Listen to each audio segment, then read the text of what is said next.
Morning, everybody. How you doing? Welcome back to the Spurs Talk Show. This is episode 241, I think, of Tottenham Walks. It's Sunday. I'm Sean Butler. That's Bugsy Malone. We are both wishing you all the health and the happiness in the world in the pursuit of the things you love with the people that you love doing them with. Please do me a favour, guys, like you always do. Smash the like button on the video. By the way, yesterday, I mentioned that the day before we got 800 likes. Yesterday, we got over 1,000 likes on the video. Unbelievable. First time hitting that sort of number. Really appreciate it. It's amazing. Hit the subscribe if you haven't already. Lots of you are flowing through right now and it's super exciting. I think we're only about 450 away from 10k. Again, can't thank everyone enough for the support on the channel, guys. Welcome back to all the old, welcome to the new. Hit the notification bell and drop a comment. Let me know your thoughts on today's topic. And today's topic is really about kind of surmising where we're at with a little bit of sprinkling of news in and around the media.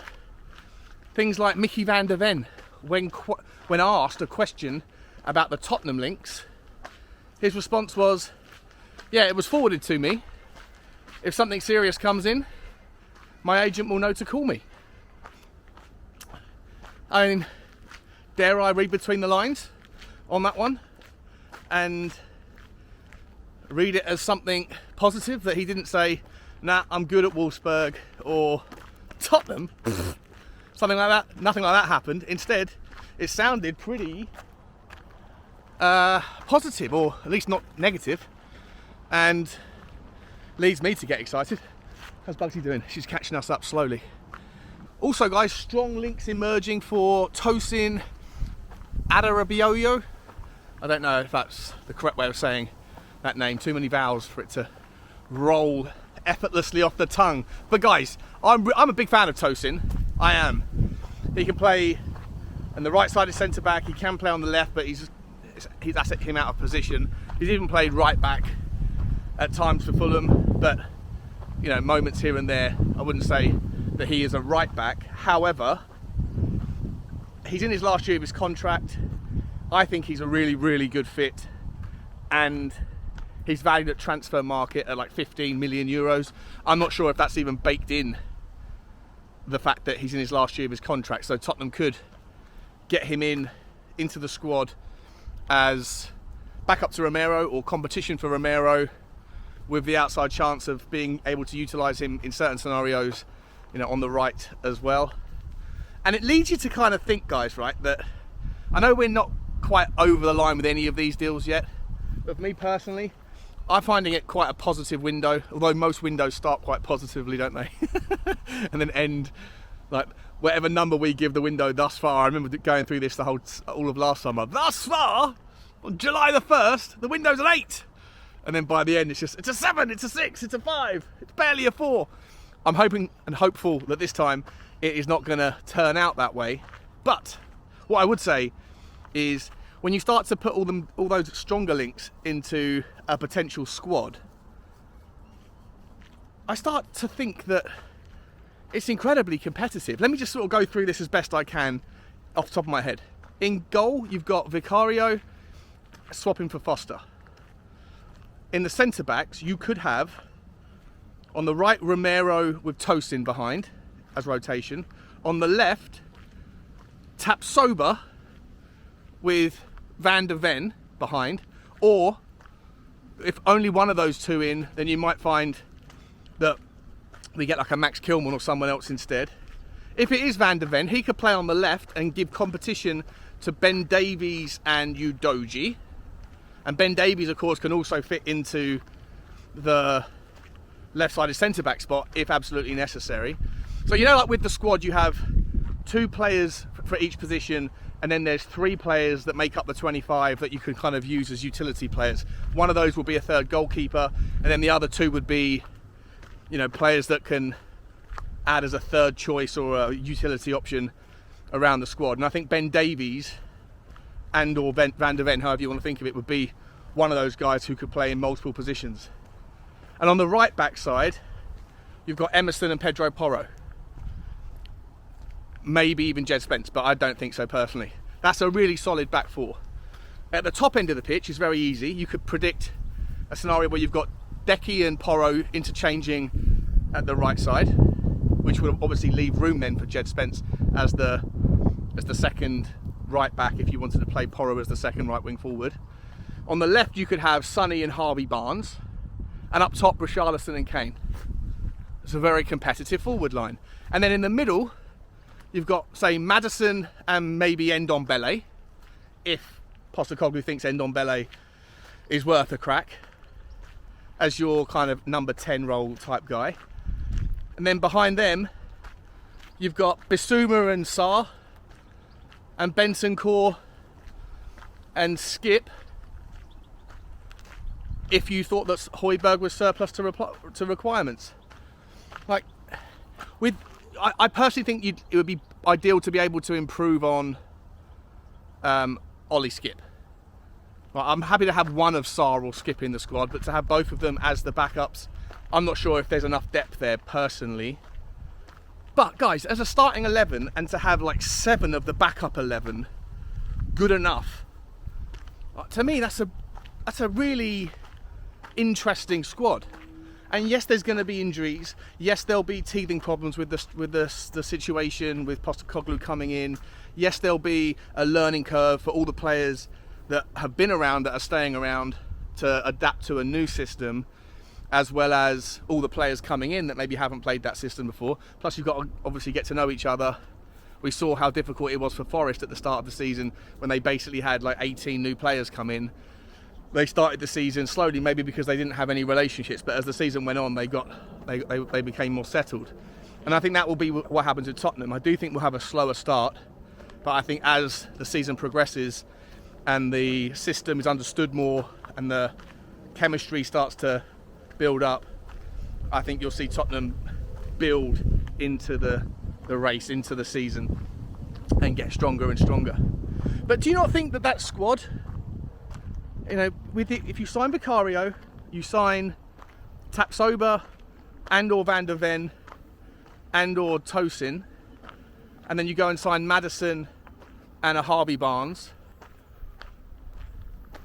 to me, if you add one more midfielder into there,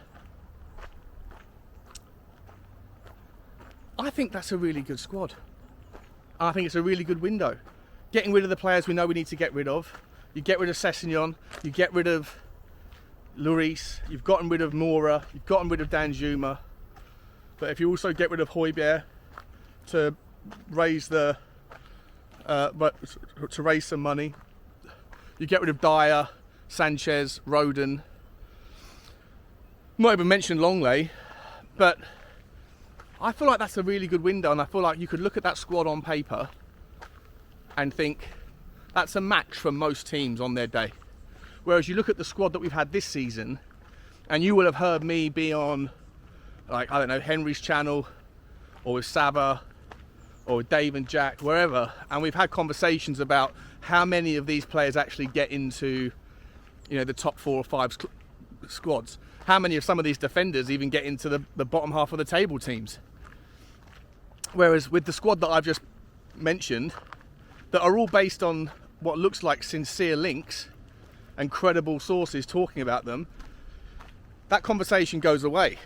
A lot of those players then get into a lot of the teams that we're competing with, and that's what you want. You want a situation where on paper you know that you're a match for whoever you're playing against, as long as everyone plays to their level. Of course there'll be moments when form comes into it, or injuries. Of course all those things will happen and affect not just us but every other team. And, you know, refereeing decisions, VAR, bad luck, whatever. There's going to be variables and nuance to what happens, but you want to go into every match with confidence that if you play your best football, that you've got an absolute fighting chance, not just a puncher's chance, but a fighting chance of coming away with the points. And I think with those players that we've just gone through, we absolutely have that. What I do think still, though, that is a massive problem at Tottenham is the lack of a director of football for when it comes to getting rid of the players that we don't want.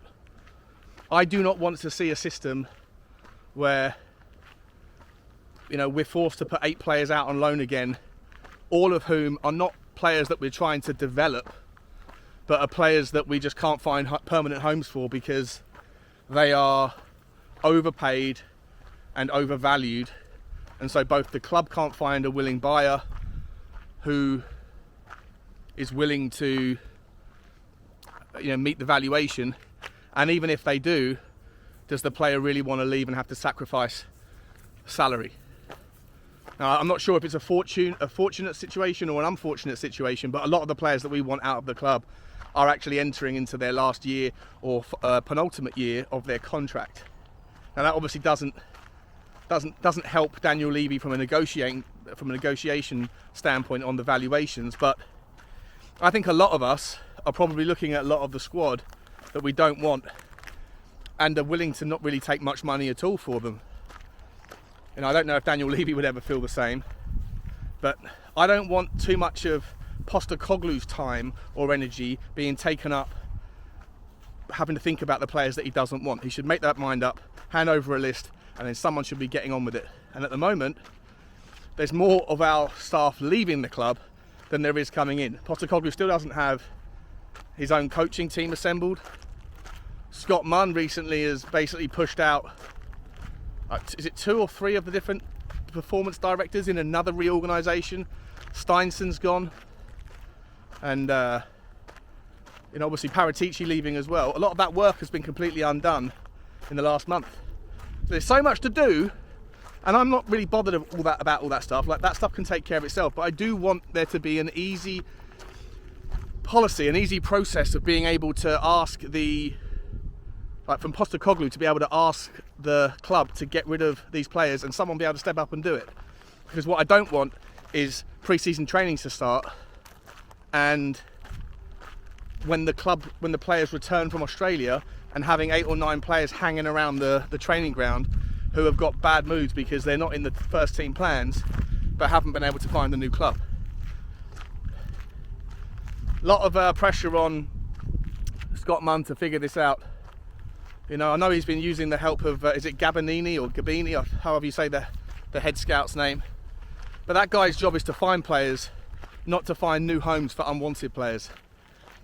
So the absence of a director of football for me is a bit of a ticking time bomb.